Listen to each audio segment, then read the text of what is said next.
ये रहा आपका पहला क्वेश्चन। हड़प्पा सभ्यता किस नदी के किनारे बसी थी?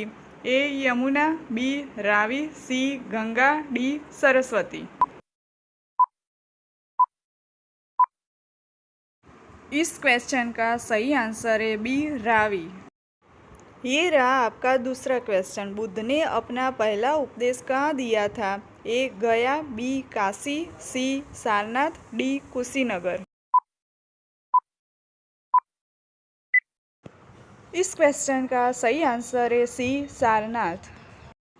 ये रहा आपका तीसरा क्वेश्चन। जैन धर्म के 24वें तीर्थकर कौन थे? ए ऋषभदेव, बी पार्श्वनाथ श्री, महावीर स्वामी, डी भरत। इस क्वेश्चन का सही आंसर है सी महावीर स्वामी। ये रहा आपका चौथा क्वेश्चन। त्रिपिटक किस धर्म से संबंधित ग्रंथ है? ए जैन धर्म, बी बौद्ध धर्म, सी वैदिक धर्म, डी सिख धर्म। इस क्वेश्चन का सही आंसर है बी बौद्ध धर्म।